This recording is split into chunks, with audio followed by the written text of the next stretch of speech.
Thank you, Andy. And welcome everyone to our sanctuary this morning. A big welcome to those of you who are joining us on YouTube. Happy birthday to Martin Luther King. This is his real birthday today, the 15th of January, and there are celebrations all over town that remembering the dream. And so we join in the celebrations in mind and spirit, knowing that they are successful. So thank you for being here, and let's celebrate by staying on spirit as we rise and sing our congregational song.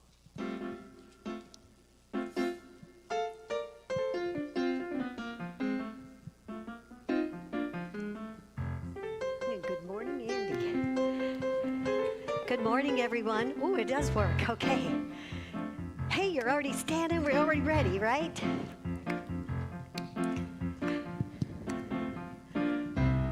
I woke up this morning with my mind stayed on spirit. I woke up this morning with my mind stayed on spirit. I woke up this morning with my mind stayed on spirit. Hallelujah, hallelujah, hallelujah, hallelujah. Dancing and singing, dancing and singing with my mind. Oops, walking and talking. Stayed on spirit. I'm walking and talking with my mind. Stayed on spirit. I'm walking and talking with my mind. Stayed on spirit. Hallelujah, hallelujah, hallelujah, hallelujah. Dancing and singing. Dancing and singing with my mind. My mind was on. Stayed on spirit. I'm dancing and singing with my mind. My mind was. Stayed on spirit. Dancing and singing with my mind. Stayed on spirit. Hallelujah, hallelujah, hallelujah, hallelujah. Won't do no harm. There ain't no harm to keep your mind stayed on spirit. There ain't no harm to keep your mind stayed on spirit. There ain't no harm to keep your mind stayed on spirit. Hallelujah, hallelujah, hallelujah, hallelujah. Walk this morning. Walking with my mind stayed on spirit. I woke up this morning with my mind stayed on spirit. I woke up this morning with my mind stayed on spirit. Hallelujah, hallelujah, hallelujah, hallelujah, hallelujah, hallelujah. Excellent.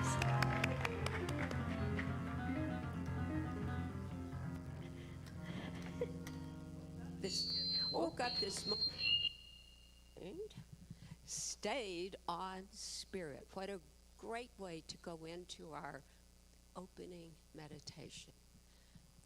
So as I close my eyes and breathe in a conscious breath, a connecting breath with all of the cells in my body, I stay on spirit. I stay with spirit. I stay with that power within me that I call spirit, I call God, and I call the divine. And so in this service and in the minutes and hours to come, I find myself wanting to stay on spirit and stay in the present moment so that the messages I hear, the words from songs, the greeting from friends, and all of the music that moves through me enables me to understand and grow that the dream that Martin Luther had is absolutely possible in our time. And we move forward with the idea of staying on spirit, knowing that is how we are the best of ourselves and inspire others to be the best of themselves. I know that this message is for absolute good.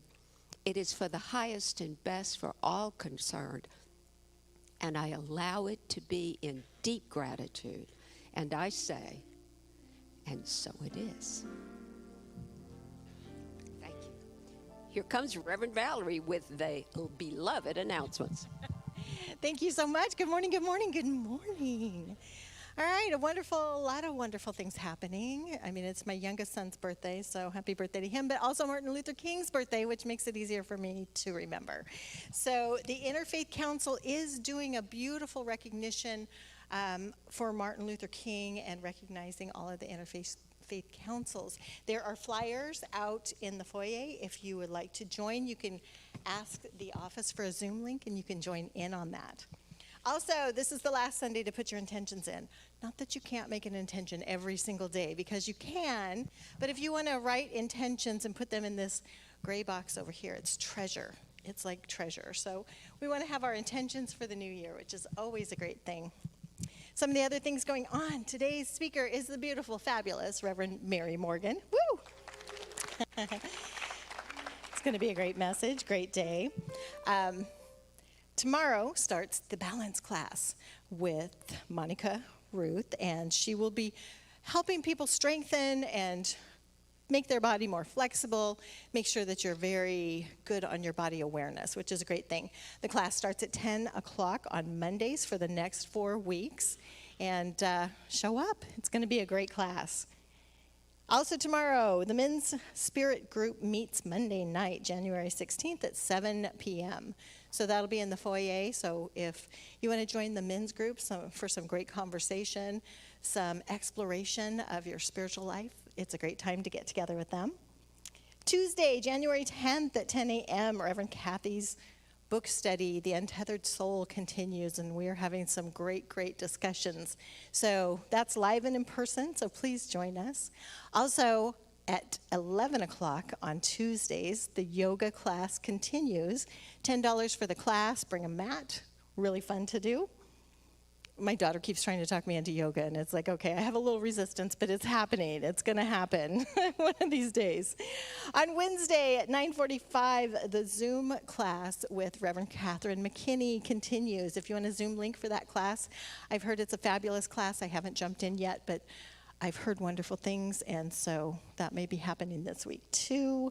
Me joining it, it's Learn to Live is the book that they're studying by Irvin Seal, which is a fantastic book. I have read the book, so a lot of great stuff going on. Wednesday morning, Mark Ruth is our speaker. Woohoo! So we have our Wednesday morning service at 11 a.m. Looking ahead, next Sunday, put it on your calendar, is the Drum Circle with May Ruth, and it's a wonderful time. I've drummed, and it's a great way to really get your spirit involved in music. So it's a wonderful thing, and that is at 12:30 after service next Sunday. Just a reminder: every Sunday the Science of Mind study group meets at 10:15 to 10:45. All are welcome. There's no cost. They meet in Richelieu Hall for half an hour to read the Science of Mind textbook, and then to talk about it, explore a little bit the words of Ernest Holmes. So it's a great time to get together. I do want to take this moment to remind you that there are several ways to give, and thank you so much for your donations, keeping the center going. Thank you for those of you that give live and in person, those of you that donate online. You can also get the Amazon Smile link to add to your contributions. If you're ordering stuff on Amazon, might as well let the proceeds come to the center to keep it going. And a very, very big thank you to our volunteers. This center could not run without the volunteers, so I appreciate every single volunteer, from the audio to the hospitality to the greeters and the ushers and the people that help out in the office and just everyone that helps put this thing together. I know Mimi comes in every week and puts the programs together, so thank you so much for that. We have so many great volunteers, so if you want to volunteer, you can see me. There's lots of different opportunities. And without further ado, it is my honor, my absolute pleasure to get to introduce Dennis Bryan, our fabulous musician, Mr. Bryan. Yeah, it's two first names, so it's all good. Good morning, everybody. Great to be here again. Happy New Year. This is a song that's written by a singer-songwriter in the New Thought community, and her name is Linda Webb Kakaba. She has since made her transition, but she was a great writer, and this is called Holy Light.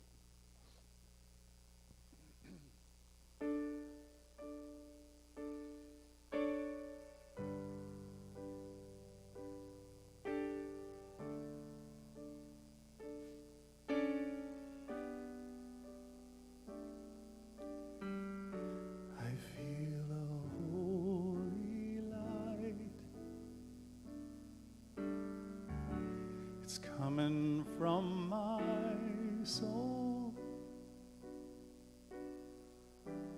luminous and bright. I'm complete and whole.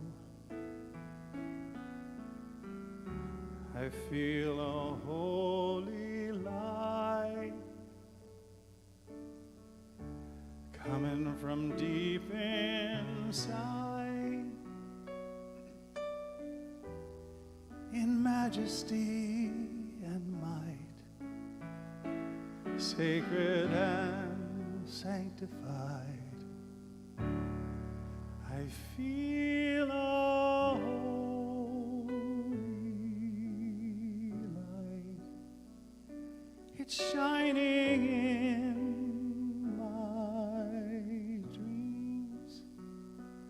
telling me nothing is impossible for you and me.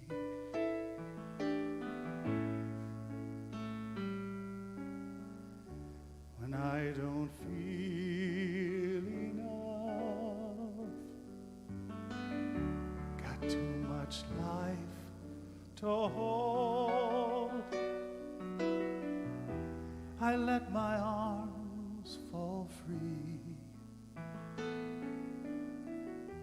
I let the love take control. I lay my burdens down. They vanish from my sight in wonder and delight. I feel a holy light. I feel a holy light. It's shining in my dreams, telling me nothing is impossible for you and me.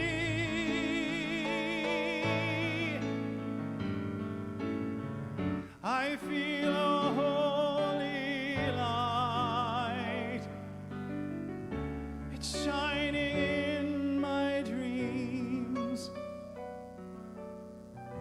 And when I don't get it right, no, I stumble and I fall. But I don't care at all, 'cause I feel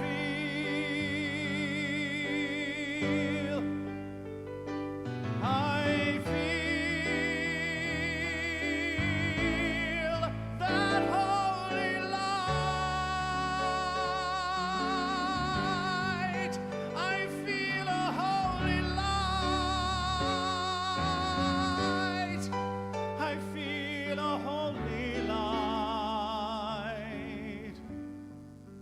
I feel a holy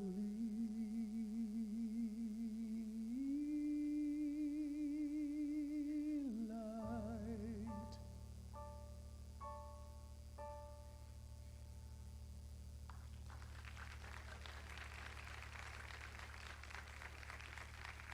Thank you.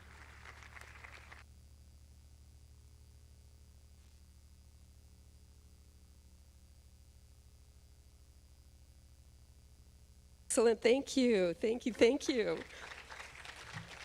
You shine your light. Yes, thank you. Well, good morning. Hey, Reverend Mary Morgan is speaking today. And in these first few weeks of January, what we do is we review what we've always known, but what we're learning always from the Science of Mind text. In this month, we've done 2 already. We're on the 3rd week, which is the 3rd chapter of the beginning of the book, the Science of Mind text, what it does. And so it's true that mystics have come to the same conclusions regarding the nature of reality as Ernest Holmes did. Emerson said, "You are because God is. You live because God lives in you." Thich Nhat Hanh said, "We have a miraculous power within, and if we live our daily lives in mindfulness, we can transform our world into a miraculous place to be." Ernest Holmes clearly explains the process of Spirit's work in the cosmos. On page 42 of the Science of Mind text, he says, "It's the nature of reality to give us what we are able to take. We may only recognize that it is available to us." On page 50, he becomes yet more practical. When we think, something happens to that thought. Thought moves through infinite intelligence, and it can bring good about if we embody it. That intelligence moves through our constructive thought to successfully create. I love an example he gives in Living the Science of Mind, a different book he wrote, a lot of different essays, and this one he called a spiritual chain reaction. He describes Mahatma Gandhi and his particular mental atmosphere that allowed him to sit with peace and confidence in a crowd of perhaps 1 million people. I had to look up pictures of that, images online, and it's true that there were vast groups of people that joined with him. And so in those great public meetings, a combined atmosphere of faith was created, which they had a name they called darshan. And that was a spiritual force that was generated by a multitude. So that force went on to recreate their reality, as we know, at that time. So how do we access that kind of spiritual force in our lives? On page 35 of the text, Dr. Holmes says, we must be receptive to divine mind. So to be receptive really means that we perceive that there's a spiritual presence within and around us. And when we sense it, that is what allows spirit to flow through us. Next, we must approach it, he says, simply and quietly. As we do, we find that spirit feels like the essence of love. Dr. Holmes said, love points the way, and law makes the way possible. Law is the way spirit works, the actual order of the cosmos. So our mind can make use of the law. We then come to the practice of spiritual mind treatment, which we constantly practice, where we state and feel the truth about what we desire, and knowing it has the highest good for all. The first principle of the science of mind is goodness. So as long as our thoughts are beneficial to all, they eventually must succeed. We don't have to understand how the law works. We only must deeply know that it works, which is tantamount to having faith. Our faith comes about by explaining this theory to ourselves, then proving that principle to ourselves that the law is and has created our world. We can always remember that thought has more power than form, and also that you have more power than anything you've created thus far. So please affirm with me, my thoughts become reality through the action of the law. And so it is. Okay, thank you. And so now, our song.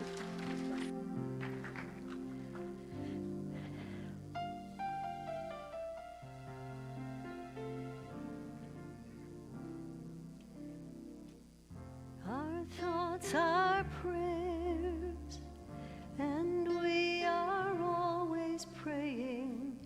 Our thoughts are prayers.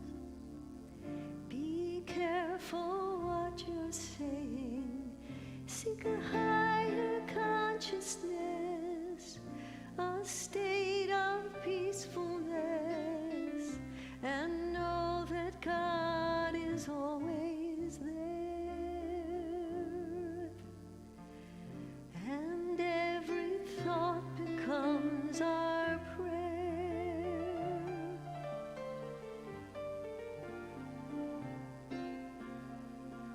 Our thoughts are prayers, and we are always praying.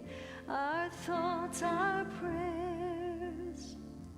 Take charge of what you're saying.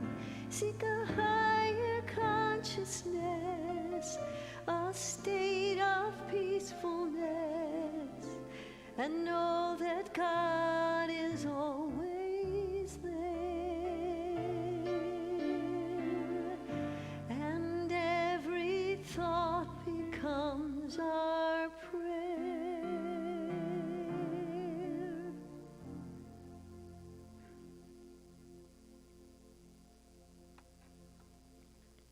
Switching hats.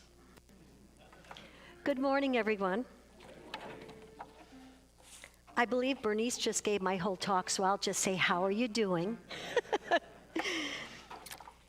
So to reiterate, in the first month of the year, we always discuss the first 4 chapters of the book. And so this is the 3rd week, and the 3rd week is how it works. But I also, in thinking of that, said, that actually speaks to our divine nature, how it works. So when we're talking about the it, in case you're wondering what it is, it's the infinite mind. It is the creator of all things, including you and me. So we're born out of the idea of the infinite mind, and all things are born out of that idea of the infinite mind. So God and I are one. And the way we refer to it, we say God, we say spirit, we say creative intelligence, we say divine mind. Whatever you resonate with, it is the God is, I am element of yourself. It is who and what we are. We are the spiritual idea in the mind of God. And from there, all things are created. Now, Ernest Holmes says, what we draw from it, we must draw through it by channel of our own minds. So think about that for a second. Everything that is created is always created twice. It's created in thought, and then it's created in form. If we didn't have the thought about it, the form would not happen. So it's important to know that all things move through our mind in order to be created. Now, the infinite wisdom of the divine can only be our wisdom at the level that we can receive it. And what that means is, the more we investigate, the more we explore, the more we get to know our divine nature, what is at the very heart and soul of our being, the more we can express God in unique and wondrous and jubilant ways, right? So we are surrounded by it, Ernest Holmes says. We are immersed in it, and it is always with us. So you think, wow, that's wonderful. How did I get myself into the pickles that I'm in? How did all this stuff happen? How do all these things happen that aren't so hotsy-totsy in our life? Well, we'll get there, because there's a secret to that. God, infinite intelligence, is right here in our lives, already ready, already perfect, already giving to us every single thing that we desire. And you say, but wait a second, if that's so, then why don't I have $1 million in the bank, the relationship of my dreams, the job of my dreams, the car of my dream, whatever, why don't I have all that stuff? Because it's not about stuff. It's not about stuff. Spirit can only give to us what our mind can achieve, what our mind can think of. The laws of the universe are unchangeable, but they must be understood in order to use them. You say, okay, so wait a second. Now I have to go to school and I have to learn about all these laws.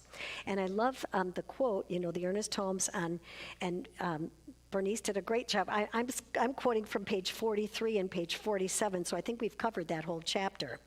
It is a statement in the law, treatment, is a statement in the law embodying the concrete idea of our desires and accompanied by an unqualified faith that the law works for us and it works through us.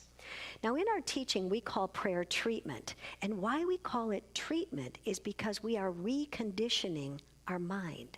We're reconditioning our thoughts. Because again, going back to thoughts create form. Things show up in our lives and are in our experience because we thought them into being. I know I've used this before, but if you've heard it, don't tell anyone. But so think of a big glass vase. Big glass, it's big round at the bottom, and then it's real narrow going up to the top. Okay, got that? Got that picture? A nice big, it's about this big. Now picture a goose inside that vase. Okay, the goose is there, and his neck is really stretched up at the top part. He's having a struggle there. How are you going to get that goose out, and you can't break the vase? How do you get him out? You think him out, because that's how he got in. You think him out of the vase because that's how he got in. Now that may be a silly joke, but think about this for a second. If you take a look at your life and you trace it back to, where were my thoughts at that time?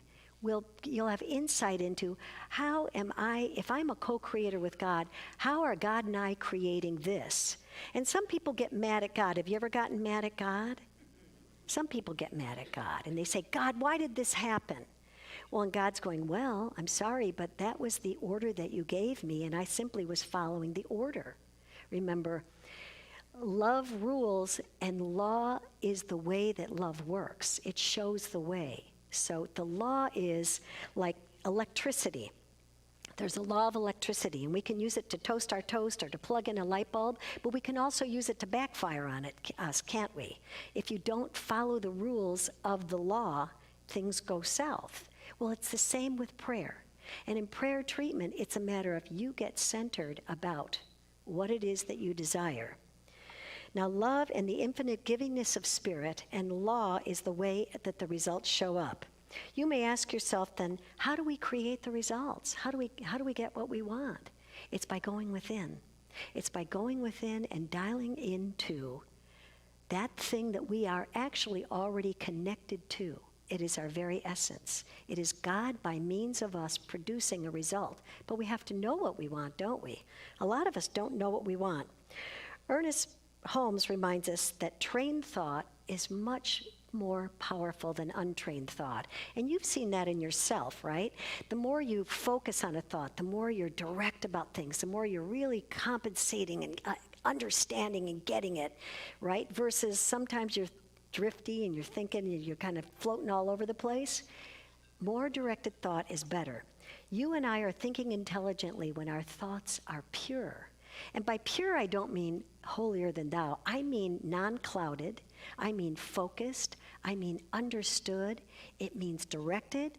But most importantly, free from any belief. Our thoughts should be free from any belief that our good is dependent on creating or destroying a condition. I'm going to repeat that.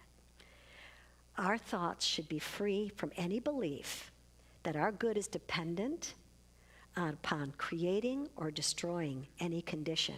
And you go, but wait a second. You just said, I got to know what I want, and if I got something I don't like, I got to destroy it. Guess what? Your good is always there. My good is always here. We just have to uncloud those thoughts to reveal it to ourselves. Because sometimes we don't think we deserve something, or sometimes we think less than ourselves, or sometimes we let fear or anger or worry or stuff gum up our method and our path. And the deal is let that go. Just let that go. Be unclouded. We're not trying to heal our bodies of loneliness, of fear. We're not trying to heal our finances. Our pure objective is to heal our consciousness. Our pure objective is to heal our consciousness. So you say, well, wait a second. Then how is that creating things? Because if our consciousness is stymied or stuck or bogged down with an emotion that's not feeding the love of our soul, it's going to be detrimental to us.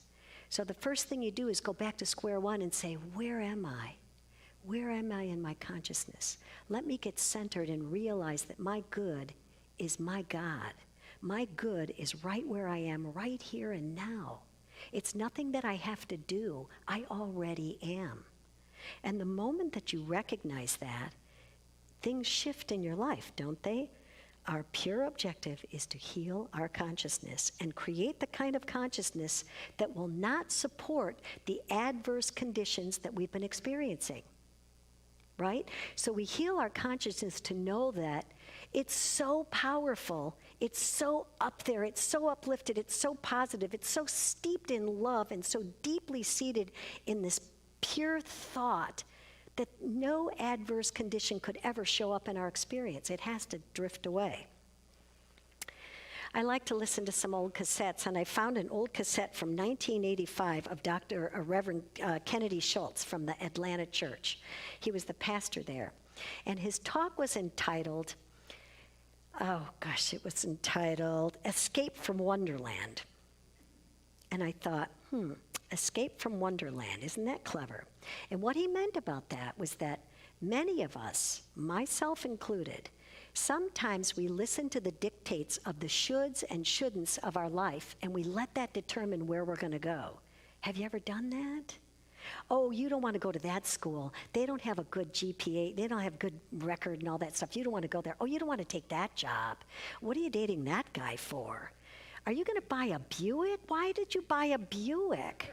And have you ever had that? And people, they give all of a sudden you start to go, oh, maybe I shouldn't buy a Buick, but I like that car. But, well, maybe I shouldn't. Maybe I should do some more research on it, right? So we listen to the shoulds and shouldn'ts, and as a result, his point was that you meet many good people that at the end of their life, they're in bewildered wonderment of what the heck happened to my life. And they don't know, they've led a good life, but they haven't led a fulfilled life. They don't feel fulfilled. And why they don't feel fulfilled is because they've been paying so much attention to the shoulds and shouldn'ts and what they should do and shouldn't do and how they should be and shouldn't be that they don't know who they are. And they kind of go, I don't even know what I want. I've done it when I go to a restaurant. I'm like, what are you having? What are you having? But they do it in life and they say, I don't know. Where am I going? What am I doing? I don't know what I want. Well, when you don't know what you want, just sit down and get quiet. Just let that still small voice within you speak to you, because it only speaks to you.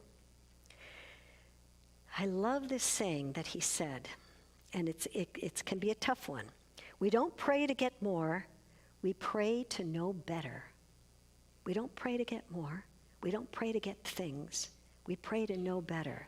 And what we're knowing better is that deepness of God in us. And the moment you know that and initiate that into your experience, everything takes off.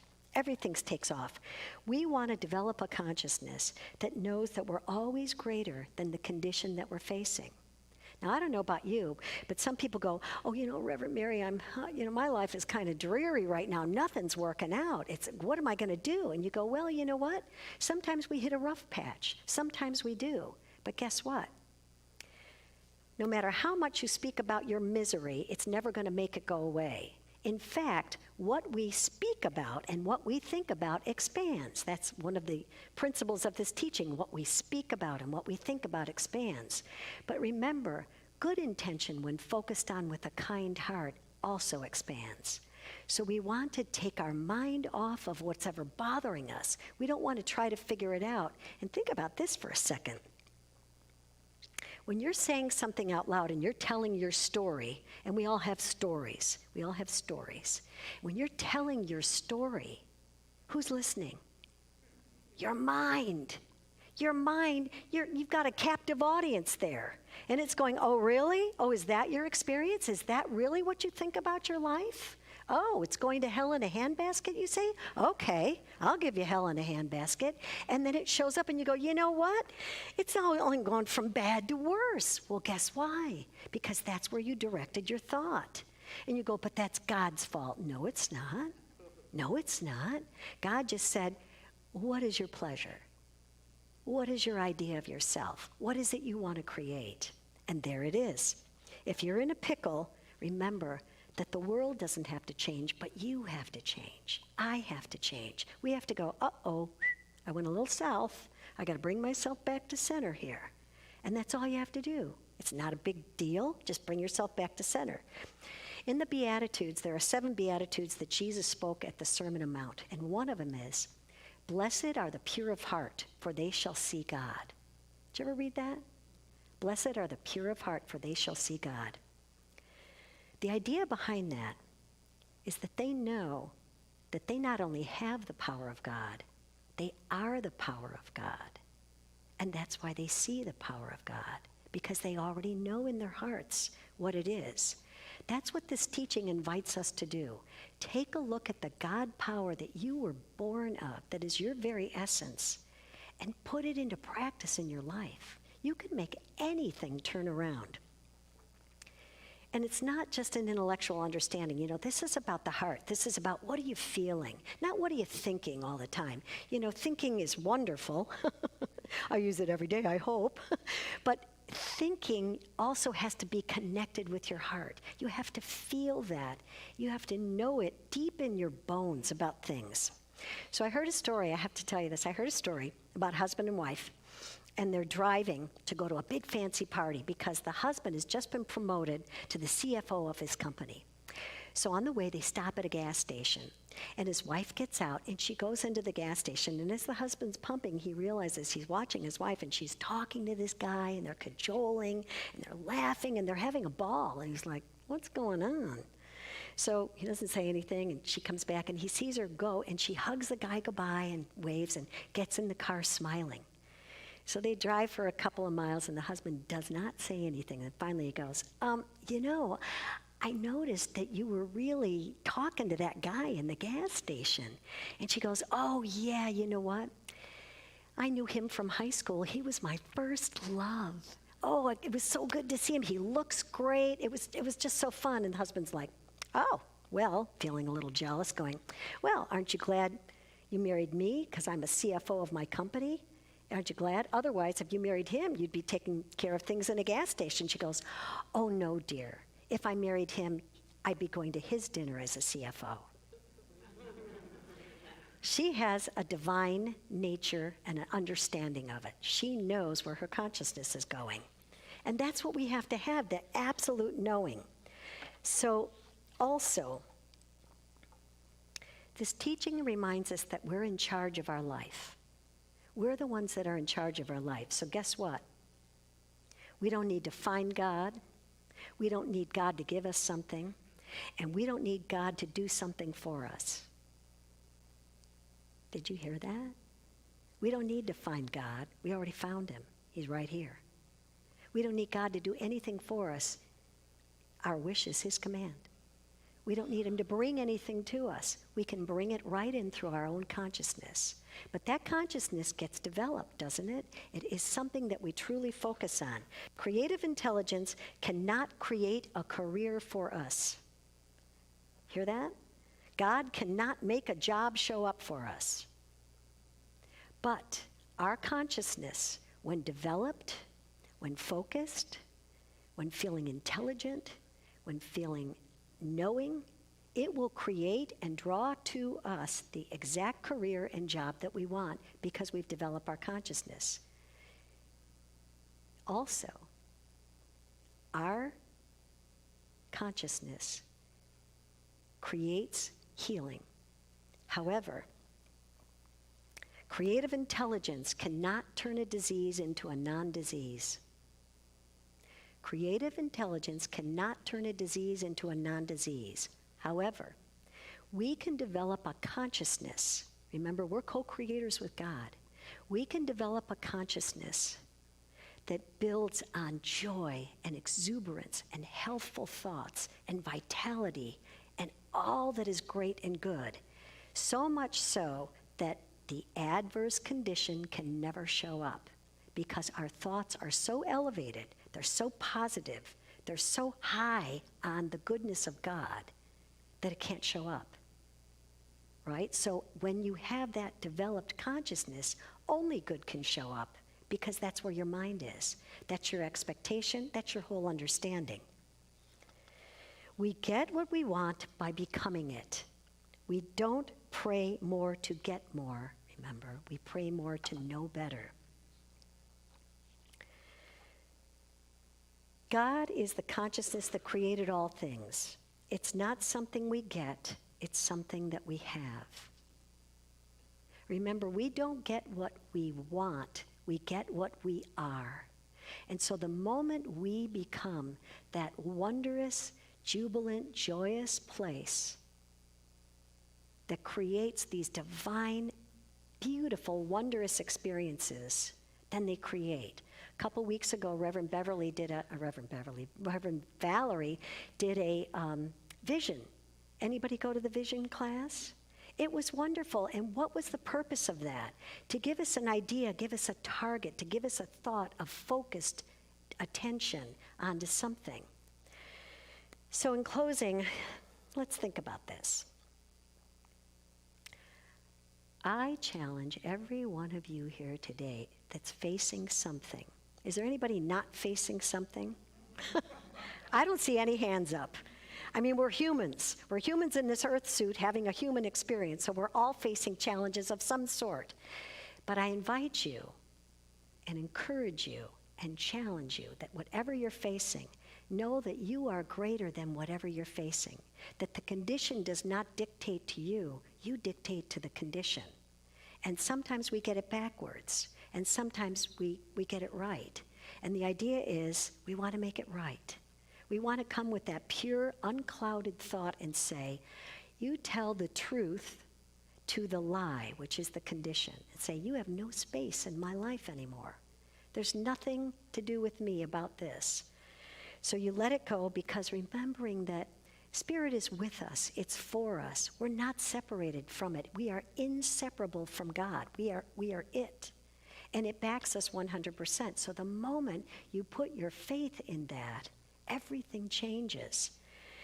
So to you in the sanctuary today, to you online, realize that there isn't anything in your life that you can't change. There is not a single thing that you cannot change with the right thinking, with the right understanding, with the right knowing.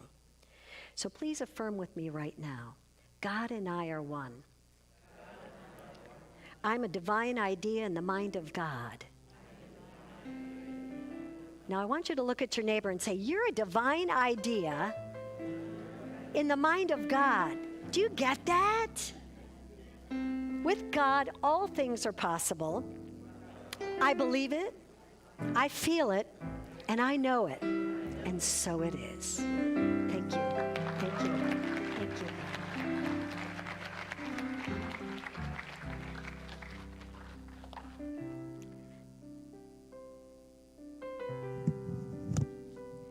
Thank you, Reverend Mary. Another one of the basics lessons today. Thank you. This is the time for our mission statement and for our offering.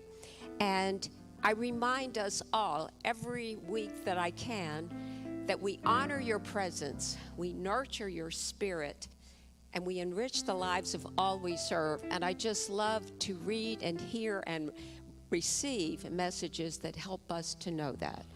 And this is the one for today. I spent my last evening with my partner of 45 years last night, knowing he was near the end of his life. I spent 5 hours talking to him and reading affirmation from Science of Mind books. I am so grateful that he and I have this teaching that's helped us so much during this time.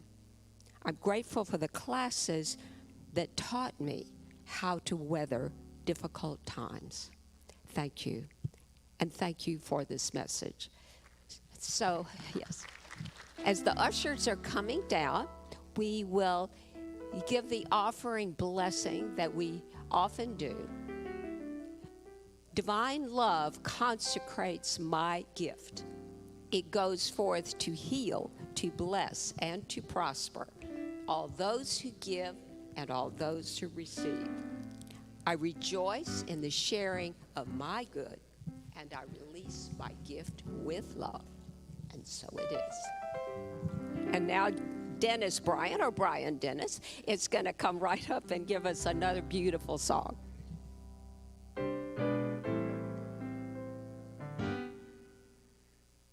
Thank you. What a great message. I really needed to hear that. I remember being here several years ago, and I had gotten laid off, and Reverend Moira was so wonderful, and she just held my hand and said, "You're bigger than this," something to that effect. And I got laid off Monday, so I'm in that place. So you were speaking right to me. That's my day job. Thankfully, I have this job. So let's do it. We're going to do this one my way. And you guys know it. It's I can't help it. God makes me want to sing. Right? Can you say that? I can't help it. God makes me want to sing.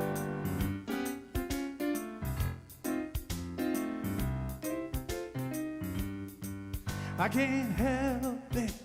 God makes me want to sing.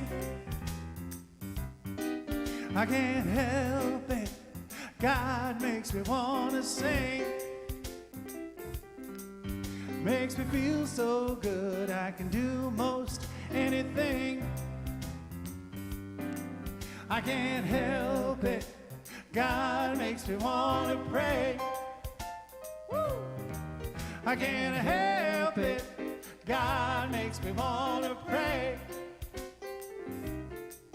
It makes me feel so good I can pray all night and day. I can't help it. God makes me want to shout. I can't help it. God makes me want to shout. It makes me feel so good knowing God's what it's all about. Tell us about it, Andy.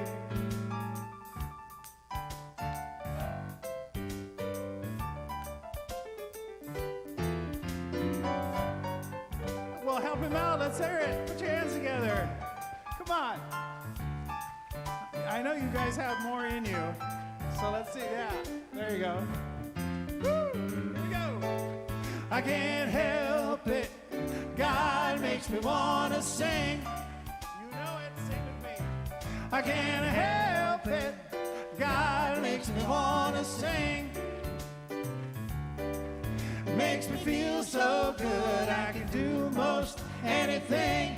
One more time. I can't help it. God makes me want to sing. I can't help it. God makes me want to sing. It makes me feel so good I can do most. It makes me feel so good I can do most. It makes me feel so good I can do most anything. Woo. Anything. Anything. Anything. And we're out. Anything. All right, and this was my friend Leslie Jensen here singing backup. And of course, the fabulous Andy Howe. Always a pleasure to work with him. Thank you, guys. Have a great day. Thank you, Dennis. Thank you, Dennis. I love that song. God makes me want to sing. One of the things that I brought up here just now comes from right out of your program, and it's my intentions for 2023. Reverend Mary talked about the visioning that Reverend Valerie did about our intentions. So if you haven't filled one of these out, please do this for yourself and know that when the season is over and we collect all of the intentions from there, our practitioners will pray over those and know for you that you are receiving your highest and best good. You're putting in your order, you're thinking it, you're putting it on paper, and God makes you want to sing. So thank you for being with us today. Thank you for this day. It is a wonderful, wonderful time. I would ask you as an indulgence if you would consider the wonderful rain that we're all getting, and we in the South Bay are blessed with fewer problems with water and rain than some parts of our state are having. So in your prayers, if you take a moment to remember those people who are having less of a good time with the rain than they would like, And in particular, our own teens, my daughter Maureen and Jessica Moberg, who are the advisors with them, are at teen camp this weekend. That means they're up at Idlewild. It snowed last night, and it's pouring rain today, and they're coming home tomorrow. So let us know safe passage for everyone, and grace and ease. My other daughter is up near Portland at another camp, and it's pouring rain there as well. We are really having a lot of rain all over the West. And know that it's going for good, and that everyone is blessed in some way by this wonderful rain. So let us bless the entire world as we look at our blessing for everyone. I know divine love enfolds me. Divine light leads me. Divine life lives in me. Divine wisdom inspires me. Divine compassion expresses through me, and divine power protects me. All that I am is Spirit's life in expression. It is good and very good. With deep joy and generosity filling me, I go forward now in sacred service, supporting a compassionate world that works for all. I go through my days with grace and ease, in peace and love, in health and wellness, in fullness and plenty, and in loving relationship with all. What I now know for myself with blessing and in deep gratitude, I know for all life. There is only God. There is only God. There is only God. And so as we move toward the end of our service and our peace song, I want to remind you that we have practitioners who are available to help you with your whatever it is you're working on. If something has come up for you, even in the talk today, practitioners they're here to pray. That is their job. And come on down, if you will. And any other practitioners that are here, just come on and be a part of this. And please don't hesitate to be part of the people that come up here. They are ready, they're willing, and they want to serve you. So thank you. Thank you. So let us rise and sing this wonderful song.